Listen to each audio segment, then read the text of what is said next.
Hey guys, what's up? My name is Ire. If you are new to this channel, welcome. If you are old to this channel, thanks for coming back. Today we're going to be talking about my review of season 2 of Outer Banks.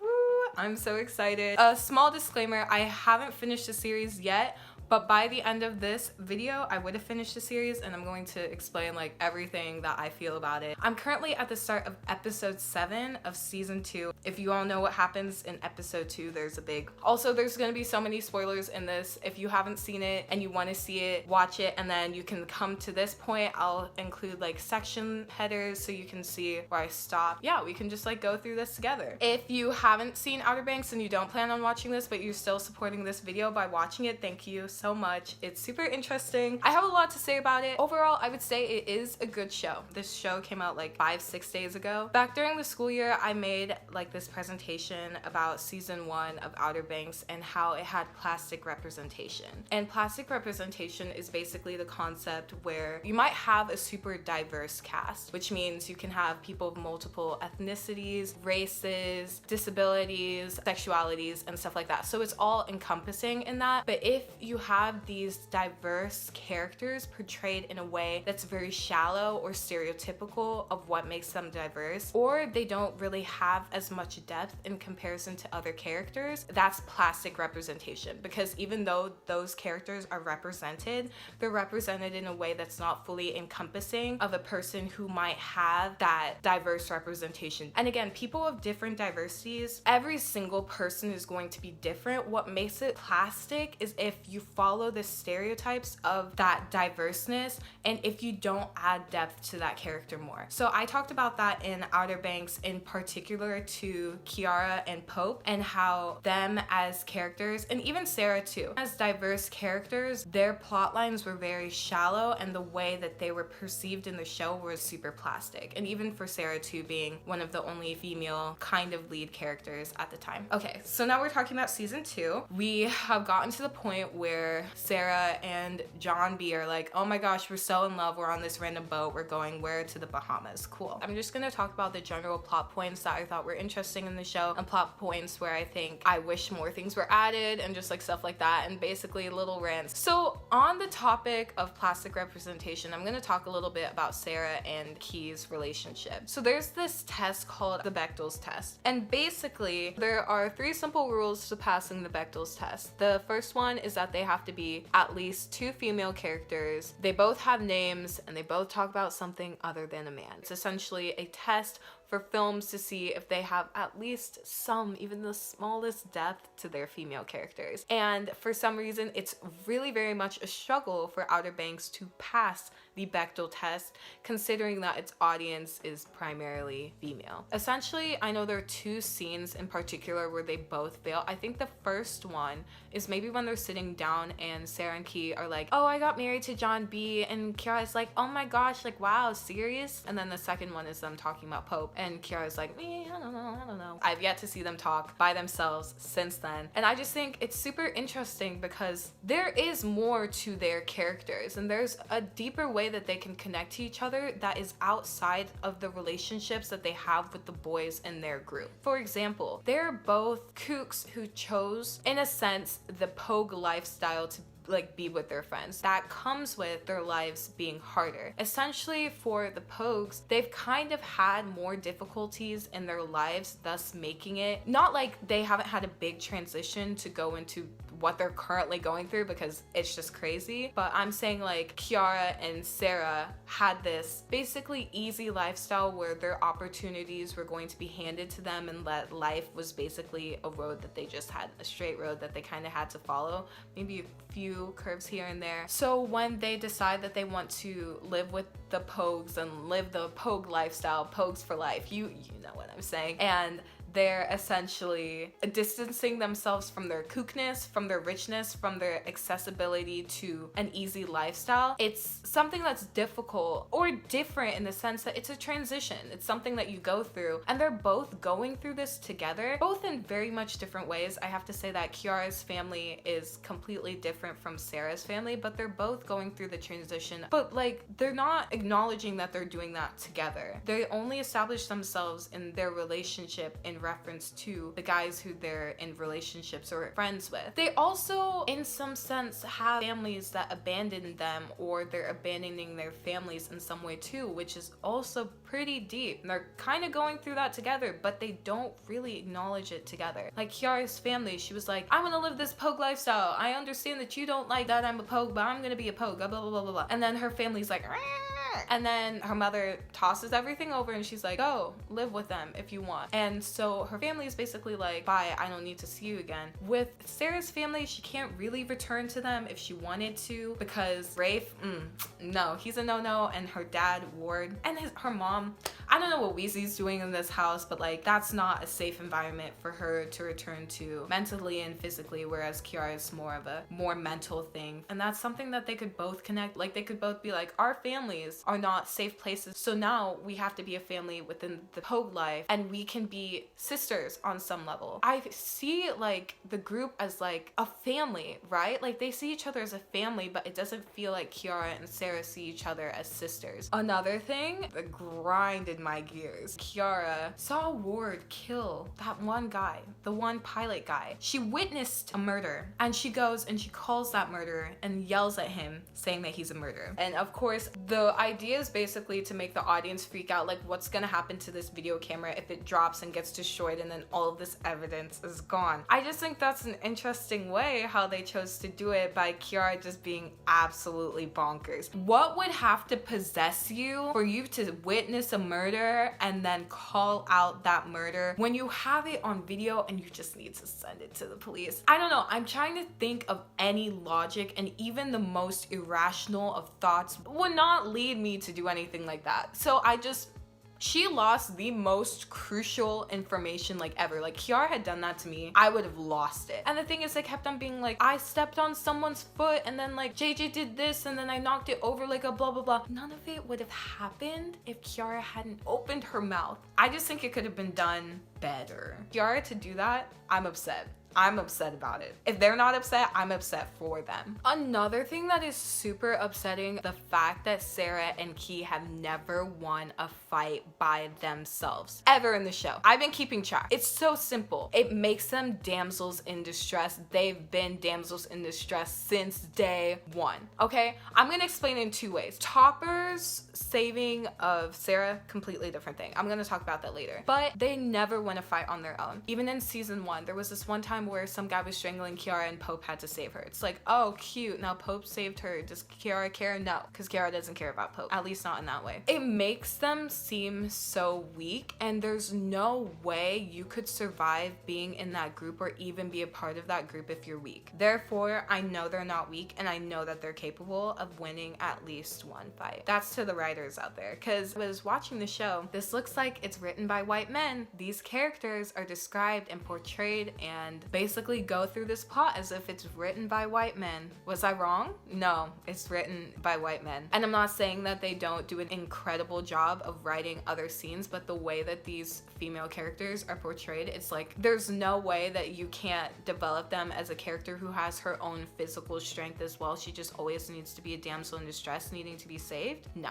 Make something happen where these female characters are able to stand up for themselves. I know Sarah and Kie can at least win at least one fight on their own. They don't need a guy to save them. It's also kind of frustrating just because of the audience who engages with Outer Banks. A lot of them are a lot of young women. They like see themselves in Sarah and Kie. To be honest, I relate to more of the like guy characters than I do the girl ones, just because I can't with how they're portrayed. When you're in like this basically big Scooby-Doo gang and you're trying to find how you fit in as an audience member watching it, and you always see yourself as a girl who's so easy to knock down and another guy just has to save them, it's gonna feel like you are incapable. If you're in a group where it's primarily guys, where it's kind of a cast or a friend group or whatever, you're going to feel like you always need to be dependent on them, when that is not true. Anyone who like even is non-binary, if you are seeing yourselves portrayed in a way where like you are always knocked down and you're like incapable of standing your own ground, it's gonna make you seem as though you're supposed to be weak. And that's not not true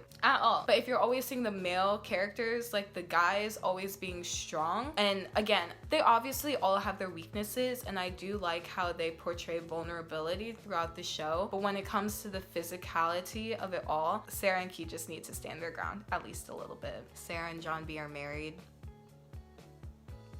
Okay, I just think it's interesting how they met like 2 weeks ago, or how they like fell in love like within the past 2 months. I have no concept of how long the time has gone there because it's kind of hard to tell. There's no way they don't know that their love is unconditional, and I think it really holds true at the end of episode 6 when the boat explodes and Sarah is there basically crumbling, and it's as if John B wants to throw a little fiesta for the entire world, that you can truly see that their love is going to go through a very difficult time. If what's going to destroy Sarah is going to give John B so much happiness, there's something that isn't like connecting. Even though her father was completely awful to so many people, it's still her father, and her father dying is what gave John B peace with his life, because he was able to, in a sense, avenge his own father, avenge so many people's deaths, and also give himself freedom. And I just think that scene was also kind of incredible in the sense where you see both of them. You can tell that John B, he's smiling. Sarah starts to like crumble, but who's there to help her topper? It would have said something different about John B if he was actually holding Sarah. He could have still been smiling. That would have been really sadistic of him,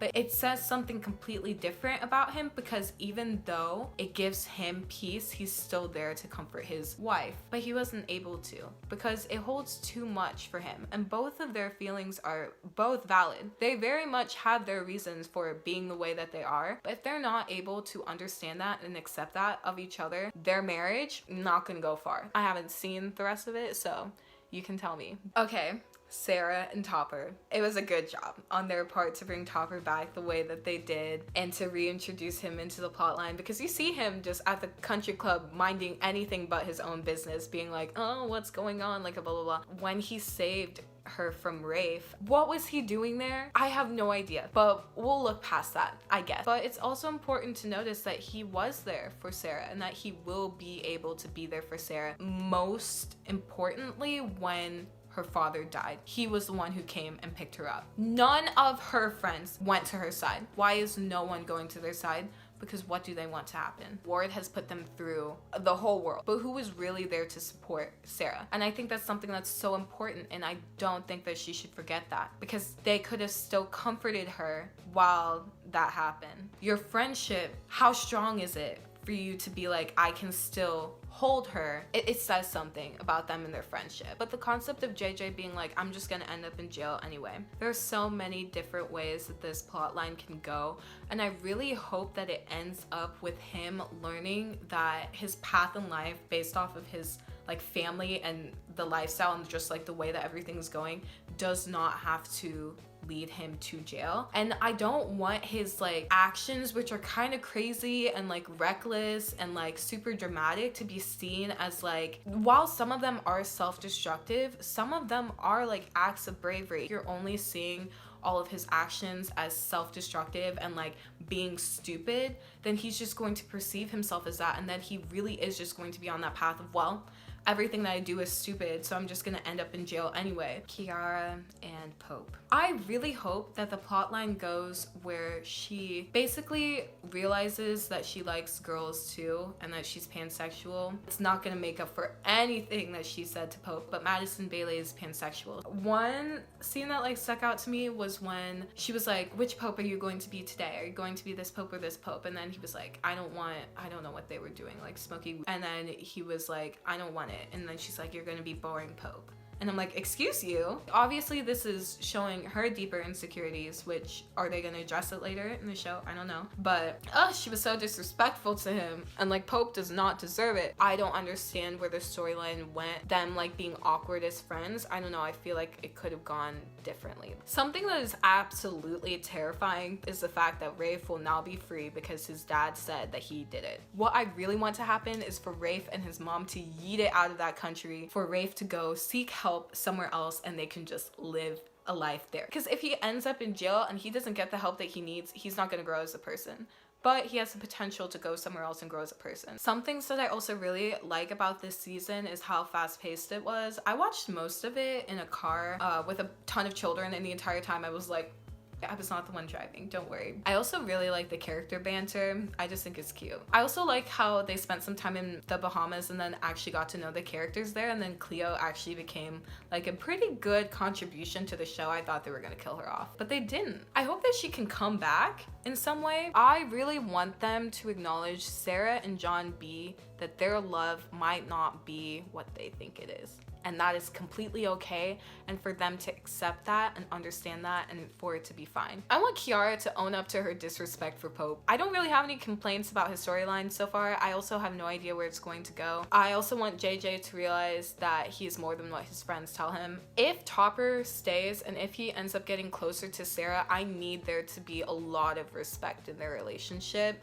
because that's what Sarah deserves. I also need Rafe to get the help that he needs so I can sleep at night. That is all. I also would like for there to be more Pope. They're kind of hinting at another treasure hunt, which I don't hate. I hope that there can also be some deeper significance into it as well, like trying to understand his past and who he is as a person and how his past has been shaped, him uncovering that to discover who he is now and how that will shape his future. Like for John B, it was him trying to find his father and then him avenging his father and then him freeing himself. Hey guys, what's up? It's the next day and I finished watching Outer Banks season 2. Let's get into it. We're gonna jump around a little bit in the time scheme of things, but Ward is not dead. I had an idea when Rose like opened the door to their house and all the police were there and she's like, he's out like on the boat. I was like, they be faking some ish right now. I don't think she would cry. When like Sarah opened the door and Ward was there, I was like, because I thought it was the end of the show. I, for some reason, thought that episode 9 was episode 10, and I was like, oh my god, it's done. Here's my question, because I actually don't know the answer to this. Did Rose actually think he was going to do that? Or was it when she got that letter, did she realize that he wasn't actually dead? I'm thinking it's the second one, but I'm not sure. Let me know what your thoughts are. I'm assuming it's the second one. Kelce. That's all I have to say. The very end where John B's dad is like alive, I could tell when Carla was going into that house, the minute where they were just like not showing who she was talking to, I was like, okay, cool, he's alive. Everybody and their mothers have been coming back from the grave, so to see this man, I was not surprised. If everybody and their mothers is coming back from the grave, why wouldn't you? But I'm happy that he's going to get his father-son rebonding. It's very convenient that he did not throw Ward overboard, because that would have... Obviously he wouldn't. I guess Sarah and John B are really endgame if they got through all of this and they're still together. I don't hate it, but I'm just not interested in their relationship. I cannot with Kie. Her and Pope, I'm glad that they're friends. I really do think that Kiara as a person needs to be by herself. It's like kind of playing off right now that she could be with JJ, but like I don't think it should happen. I also, backtracking a little, think that maybe the reason why Sarah and John B did get back together is because Madeline and Chase, they're in a relationship in real life. I don't know if JJ and Kiara would actually be in a relationship, but there's the possibility that Kiara and Cleo could be a thing. It'd be a nice little twist. Also talking a little bit about Cleo, I'm so happy she's a part of like the Pogue squad, the Scooby-Doo gang. I also think that Cleo and JJ would be a good couple. Is that just me? I think their personalities would really like match together. You know how earlier I was like, JJ just needs to understand himself and that even though he makes a lot of mistakes, I take it back a little, his ideas got stupider, but he's still confident in himself. So that's not a bad thing. Topper, he's a no-no. He had the potential. He's just such a classist person. And like if Topper as a person could get over his class divide, that would be such a character growth. We don't have to hate every single person in the show. So if we can just have Topper grow a little bit, I still need Rafe to seek help in order for me to sleep at night. I do give him credit for taking that entire cross and like yanking it up. That was kind of crazy, bro. My boy Pope deserves more. Obviously he's gonna get that cross at some point. He has to. It needs to be written down that he will, because this man did not work so hard in his life for him to not get at least the cross that like his ancestors had. Carla Limbri. I don't really know how her story is gonna go. I think it's interesting. It's nice to have a female villain, but then I'm also not sure if she's a villain anymore. Okay, so my overall thoughts about the show, I would give it a good 8 out of 10. I finished it in less than a week. There are certain annoying aspects which they obviously made annoying, so I understand that. While there are certain things that I'm like, there's a lot of potential with them being stuck on this deserted island and kind of forming like their own Pogue life before they go back to trying to recapture what was theirs. But yeah, what are your guys' thoughts? Thank you so much for watching. I hope you enjoyed this video. Let me know your thoughts on Outer Banks. If you have anything else that you would like me to review, if you like this review, just let me know, and thanks for watching.